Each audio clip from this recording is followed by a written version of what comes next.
Here's a brief but annoying message to let you know that you could have first heard this episode 9 months ago if you were a subscriber to our Iron Filing Society Patreon offering. For the price of a pint and a St Clement's each month, you can get up to 4 episodes a week, 9 months before the rest of the world gets them. Early access to regular episodes, lots of other marvellous benefits, and there's absolutely no adverts or brief but annoying messages like this that will get right on your ticks. Find out more and subscribe now at tftimemachine.com/ironfilings. Here we go, here we go, here we go, here we go, this is it! This is Top Flight Time Machine. I am Andy Hotbody Dawson. Pow, pow, pow. I'm Sam Nifty Delaney, so what? Welcome along to the Rhubarb Odyssey. We're looking at the very first episode of Rhubarb from 1974. And I don't even... Have we even looked at the episode yet? I'm not sure. We've just been looking at the background to it. I think last week we might have not even mentioned any of it. I don't think so. I know we didn't on the first week because that was when we got into shaping your own reality. Something like that. Well, last week's episode, the description here says, short form animation fun, giving kids booze, Womble's business deals, jazz dog ownership, and a kitten asserts his authority. So yeah, I don't think we touched on Rhubarb. But the week before was more about like matters of the universe and physics, I believe. 1974's Christmas spike craze, fat pens, solvent connoisseurs, Morrissey, life upgrades, and the double slit. The double slit. The double slit is what proves there are two realities going on simultaneously. Yeah. At least, maybe more. You used the word proves there. Proves it, mate.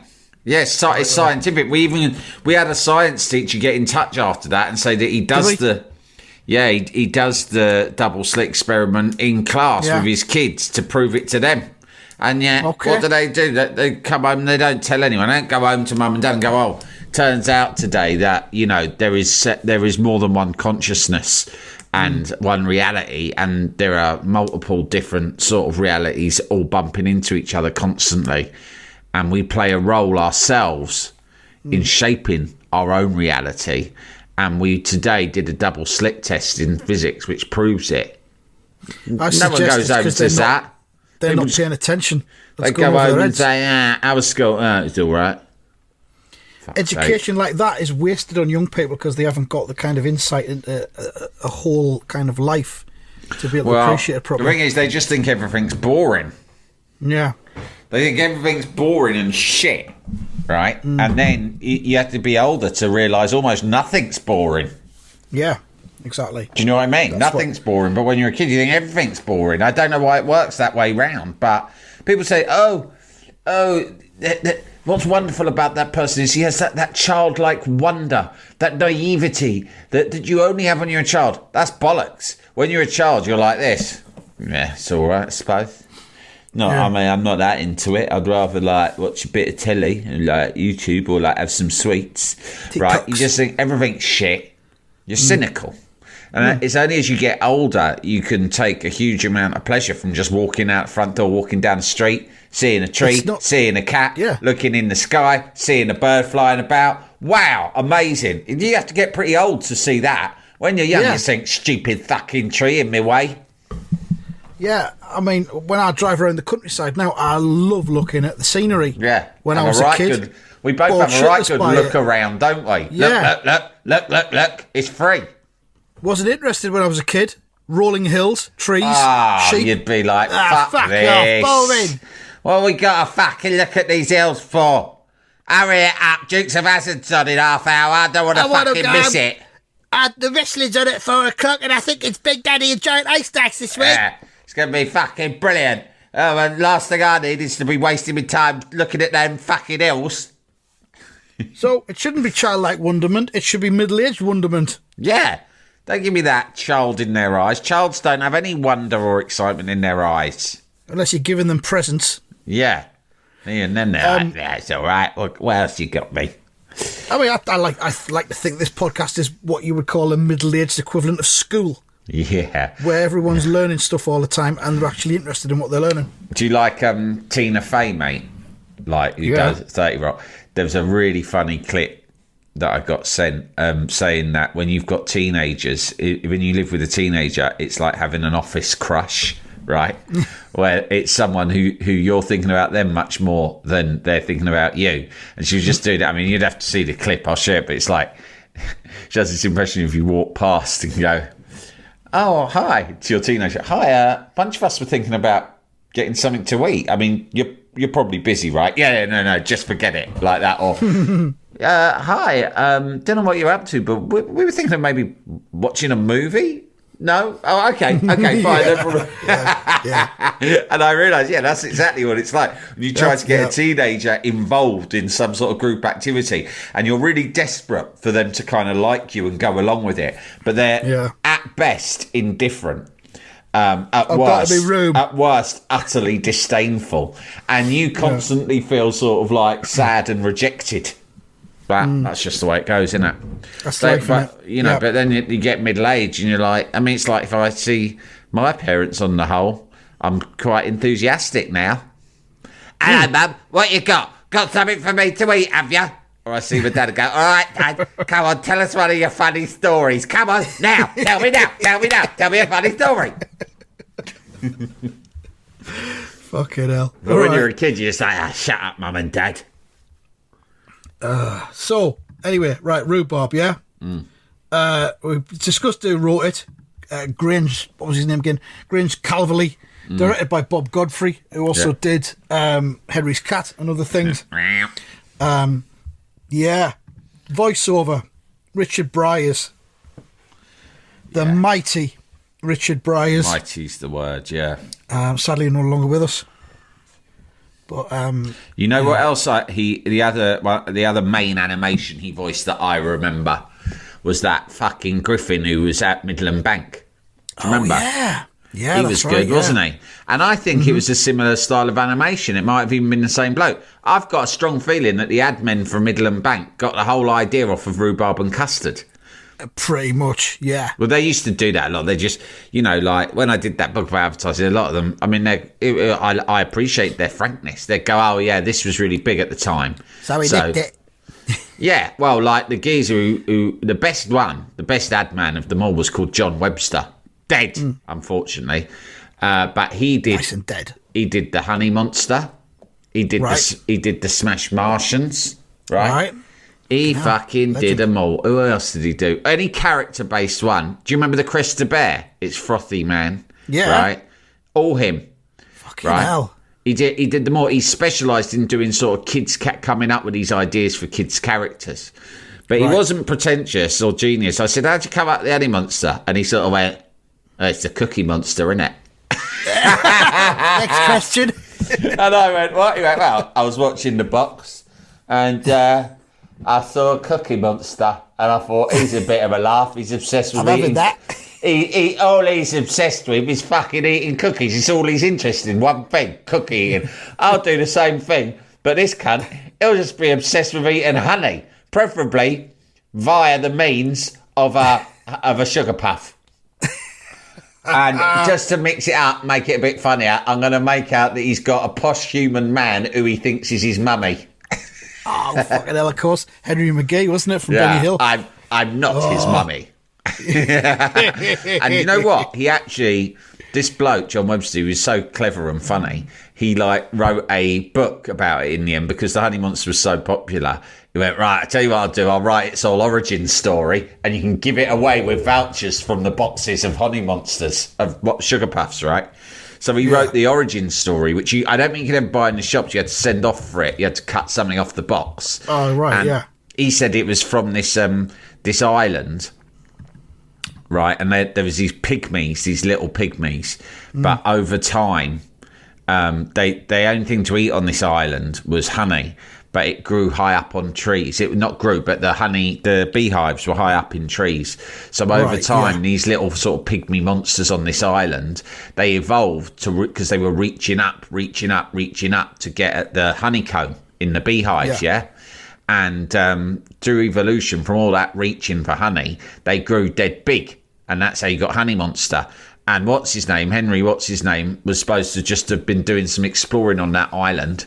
And this Honey Monster stowed away on his boat when he went off, and then ended up back in England, thinking that Henry was his mum, not his dad. He thought it was his fucking mummy.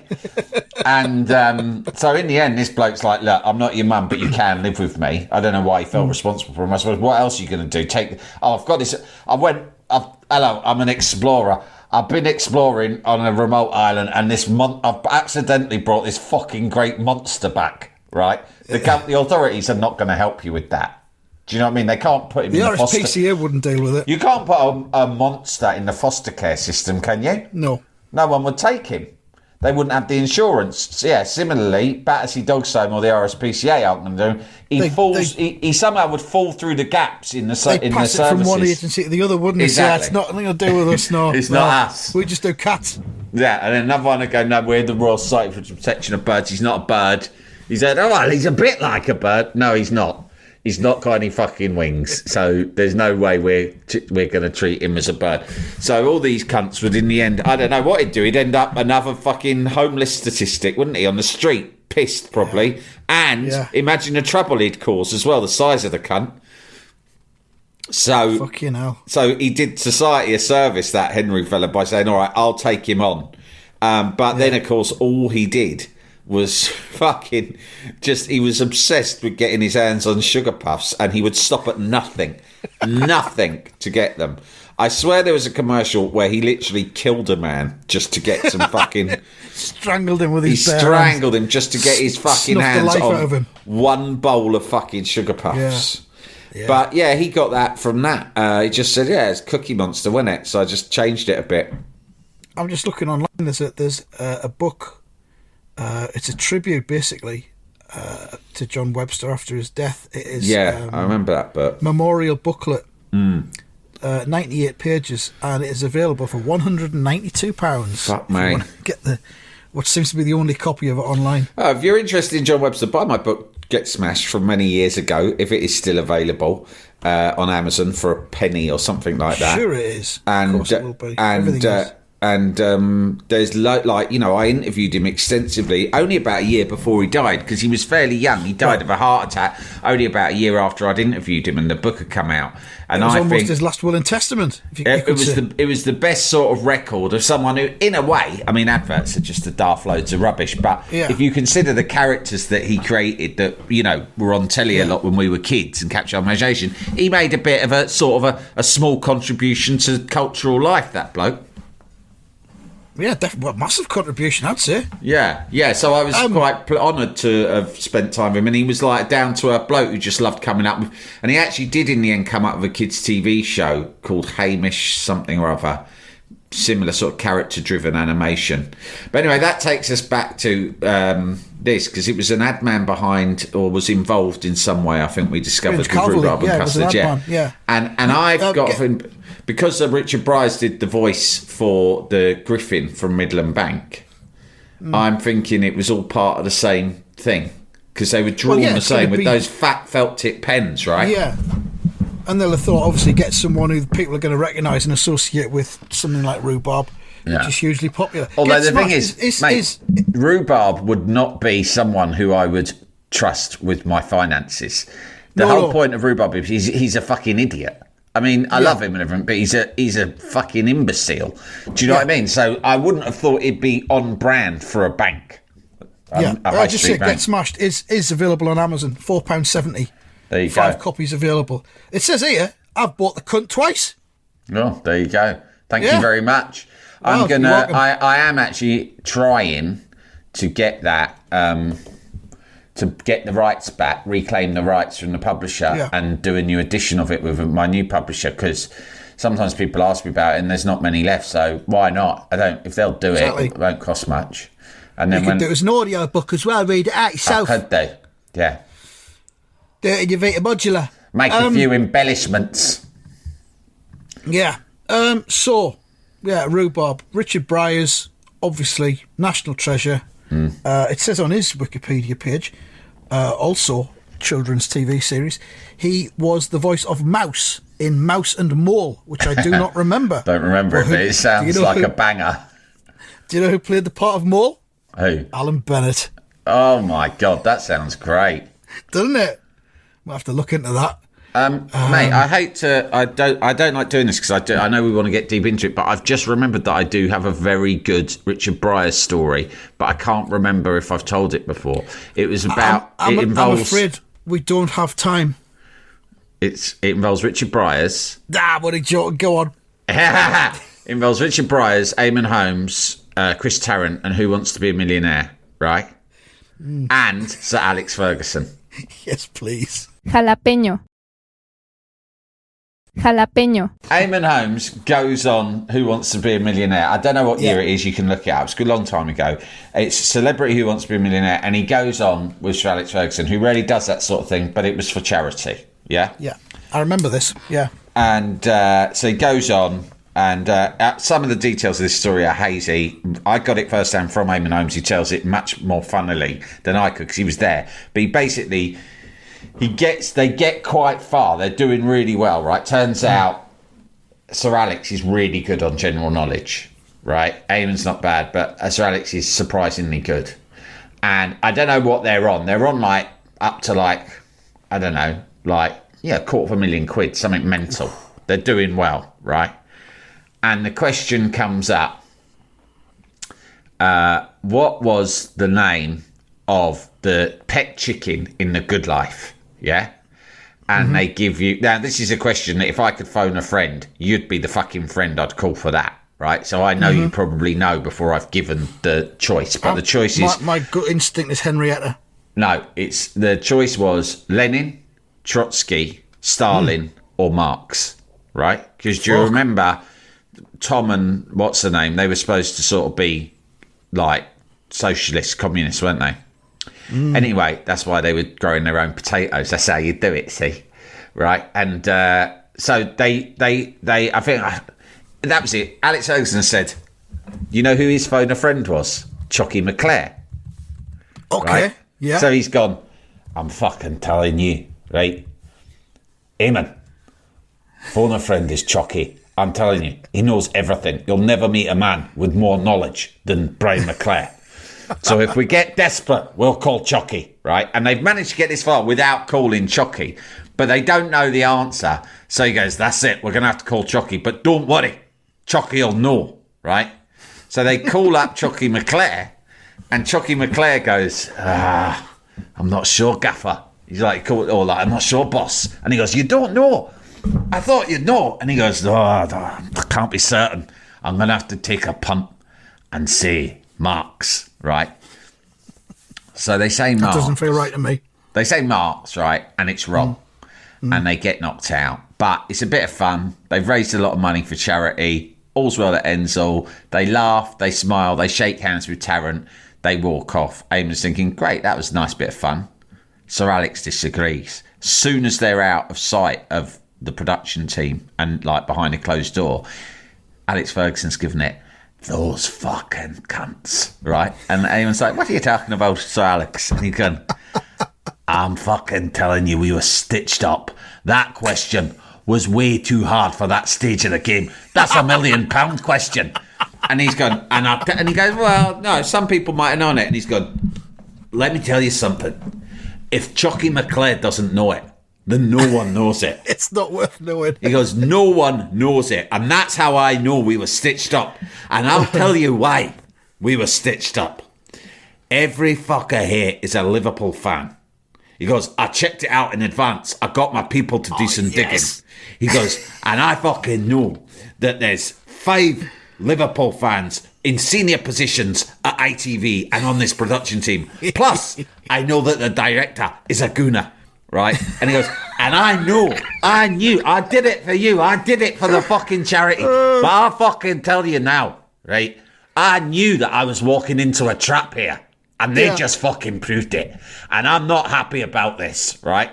And he was like genuinely fucking fuming. He thought it was a Liverpool/Arsenal stitch-up. He thought the whole thing had been a stitch-up. He'd done research in advance to everyone who they supported, right? And he was fucking fuming. And Eamon was like, I don't know, like, I think it's not like super hard. It's like, it's just that we didn't know it. And he was like, no, you don't understand. It's not that we didn't know it, it's that Chucky didn't know it. If Chucky didn't know it, then it's the hardest fucking question they can ask. and that is out of order that they asked us it at that stage, right? And we could have got 1 million, and I'm fucking fuming with them, and I'm going to complain, right? And Eamon was like, oh, okay. So he sort of went along with it because he thought best not to argue. That's what he thinks. Fine, whatever. But then about a year later, he had Richard Bryars, right, on the radio, on a radio show. And afterwards, he said, it was like an ad break or news break, and he said to the producer, can you ask... Oh, no, he had him in on GMTV. That was it. Right. And in the ad break, he goes, Richard, I've got to quickly tell you a quick story, right? And he goes, it's to do with The Good Life. And Richard Bryars said, oh, yes. And he goes, and it's to do with me and Sir Alex Ferguson. Oh, really? Oh, lovely. Can I tell you? And so he tells him the whole story. He goes, and we got to this question. They said, what was the name? He goes, what was the name of the chicken in The Good Life? And he goes, oh, yes. And he goes, now, that's hard. I mean, it was fairly hard, but I thought, well, most people who like The Good Life would know it. And he goes, oh, yes. And he goes, so they gave me the multiple choice. And Richard Bryars goes, oh, yes. And what was it? What was the multiple choice? He goes, well, it was Marx, Lenin, Trotsky, or Stalin. So, who was it? And Richard Bryars goes, I haven't got a fucking clue.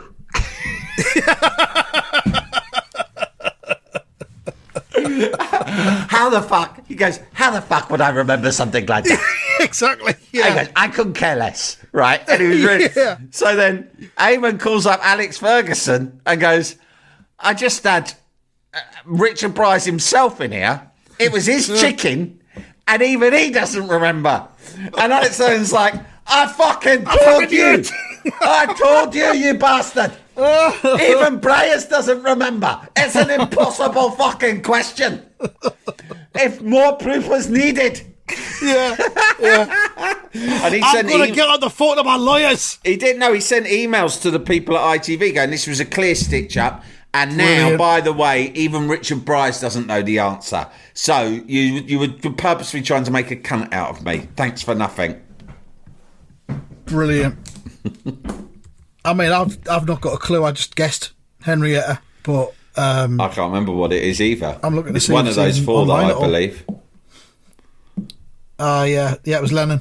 Lennon, yeah, there you go. The pigs were called Pinky and Perky. The goat was called Geraldine. I remember the goat's name, Geraldine. Right. Yeah, that must be where you got Henrietta from. The cockerel was called Lennon. But there you go. Yeah, some people would have known that, I think. Yeah, but you didn't. I mean, honestly, I would have thought, well, if anyone's going to know this, it'll be Andy Dawson. If you so let's look at the list, right? Eamon Holmes, Sir Alex Ferguson, fine. We wouldn't expect them to know that, would we? Like, we wouldn't have been surprised if one of them had known, but we wouldn't expect them to know. We'd immediately go to Chocky McClare. Chocky McClare, who, by the way, has a very popular and successful podcast, which I haven't listened to. Have you heard about it? I don't know. I think it's worth a listen. I don't know if you've ever heard it. But he apparently, what he doesn't know ain't worth knowing. Like you said earlier, he's fucking brain of Britain. He's a general knowledge king, right? So he didn't know it. Richard Bryars didn't know it. And now you, Andy Dawson, someone who I'd say is an expert on 70s television, didn't know it either. Thank you very much. So I am starting to think that it was a bit of an outrageous question. Quite possibly. I mean, maybe they just didn't want to give too much of it to charity. Fucking ITV, that's ITV some of the earlier for you. The earlier questions were a bit easier, and then they give that stumbling block in the way. We should have known in advance that they'd end up. The end game would be them having Matt Hancock and I'm a Celebrity. That's where their way. Yeah, but I mean, Marx is a terrible guess if that was his guess. Well, it was. They were all communist sort of figures. Yeah, but you're not going to call a chicken Marx, are you? Well, I mean, what's madder about that than Lenin? I mean, Stalin would easily be the worst. That's Stalin like calling your dog Hitler. Yeah. That's like calling your hen Hitler. Yeah. Hitler the hen. At least that's alliterative. Because Marx almost, I know it's not, but it sounds like a plural, so you wouldn't give a name like to Marx a chicken, and something like that. I'd go Lenin. What was the other one again? Stalin, Lenin, Marx. Trotsky. Trotsky, see, I go Trotsky or very militant Trotsky. Yeah, I mean, it's a real statement. Do you know what I mean? If you're like Marx, he just wrote the book. He didn't He wasn't saying that, communism should lead to the death and starvation of millions. He just wrote the book. So there's the ideas. They're down in black and white. What you do with them, that's up to you. Yeah. And I have got, it's a case of RTs does not equal endorsement. Yeah? Think of it that way. As well, Chucky only had 20 seconds or whatever to have a think about it. So according to Sir Alex, that's nothing for him. That's easy. Dwelled on it for a bit longer. I'd love us to get in touch with Chucky McClare and see if he remembers any of this. Well, his podcast follows me on Twitter. Well, there you go. So I think my brother. I think he came on Life Goals, my brother's podcast. Yeah. I don't know. I'm gonna ask brother. I think he might have invited him back onto him. Like an exchange deal. But I don't know. Like maybe you could go on it, and when you're on it, sort of engineer a conversation about this, about the hen from a 70s sitcom. I'll make it all about that. Get in there claiming that you want to talk about Sunderland, right? But then once you're in, you've got your foot in the door. Change the conversation immediately to hens. You can't force me to talk about what they want to talk about. No, that's very true. The worst they can do is just not put the episode out. If I decide to make I think we've both found that on our occasional guest appearances on other podcasts, is that that's we will not be contained. Especially if they're not paying us, mate. Yeah. Are we going to get anywhere with Rhubarb here? Well, I've just watched it, and it's quite a good storyline, but I had forgotten what a total fuckwit Rhubarb was. I mean, that's the whole point, is that he is... I mean, if you look at, like, the canon, the history of idiotic cartoon characters, he's right up there as the most stupid. This whole episode is about him looking at the birds getting worms out of the ground to eat, right? Mm-hmm. But he thinks they're rubber bands and he wants to eat a rubber band, which is a weird agenda in itself. So he thinks the only way to do it is to disguise himself as a bird, right? The only way he can get knowledge about the way the birds operate is to get close to them. So the first thing he does is he fucking disguises himself as a loaf of bread, the mad cunt. That attracts the birds. And not only does that, he lies there for 6 hours. For 6 hours. Disguised as a loaf of bread. Disguised as a loaf of bread, just so he can observe the birds at close quarters as they come over and fucking peck at him. And then eventually makes himself a beak, although he doesn't call it a beak, he believes it to be a spike, a facial spike. Yeah.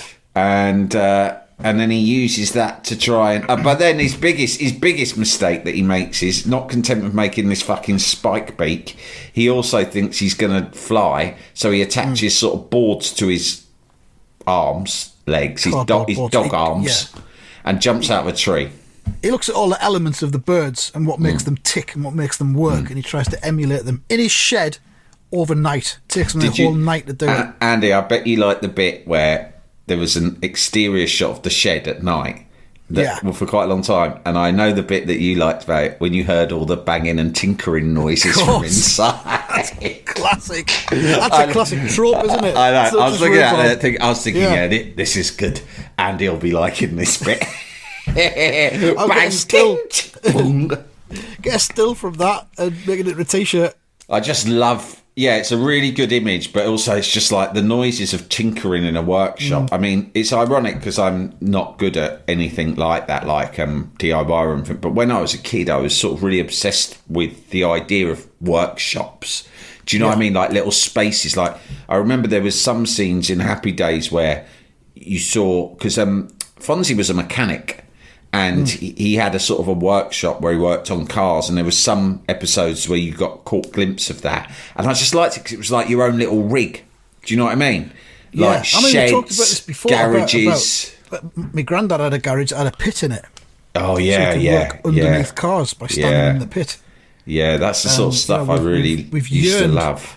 For pits in garages. Just like your own little space where you can bash things and fix things and make things. Do you know what I mean? Maybe it's a side effect of watching Grease and John Travolta and his pals when they sing Grease Lightning. When they make Grease Lightning. Yeah, that's the fantasy that I've had, many times. I've dreamt of being... something to do with that. Being like the Grease Lightning gang.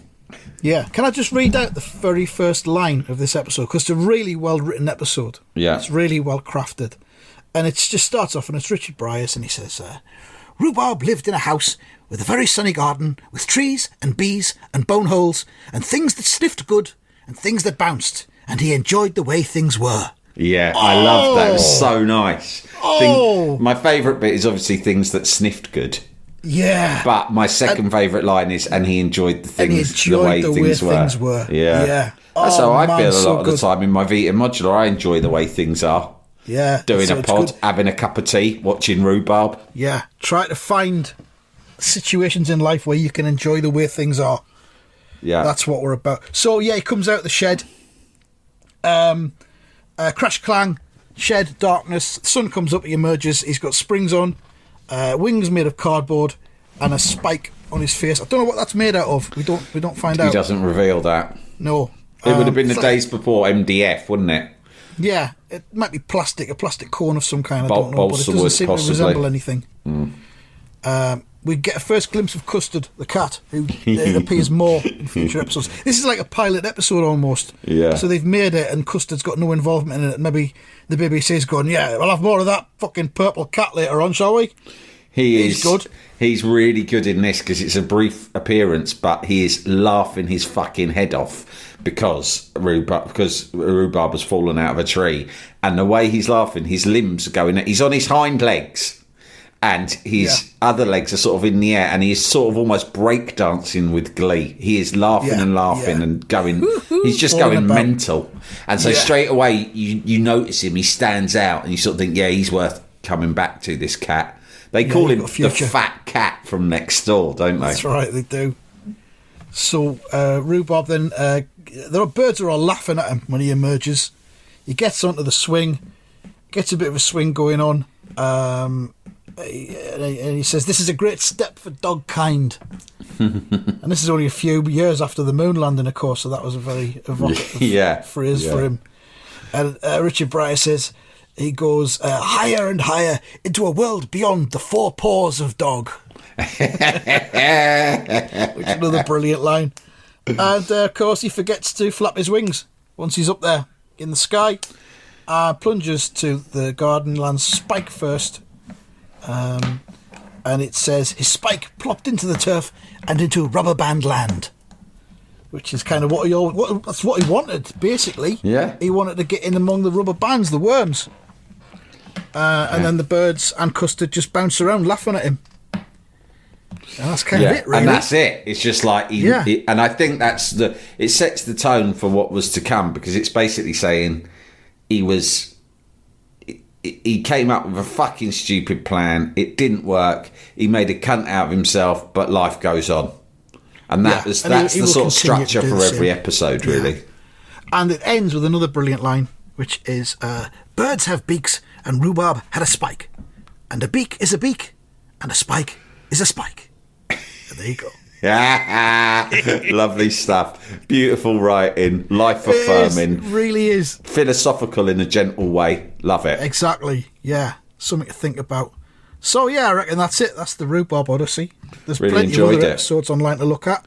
Yeah, there's loads of them. And I think next week we're going to begin looking at the Ripley's Believe It or Not. Yeah, Christmas is coming. Christmas tradition, yeah. We might choose pages randomly like last year, which didn't go that well, or we might just read it properly and try and find the best bits. I've had a little look through it. There's some good stuff. We'd probably have a flick through and choose the best bits so we don't miss them. We'll do that, yeah. We'll not leave it to the cosmos. It let us down last year. Right, okay. Thanks very much for listening, and goodbye.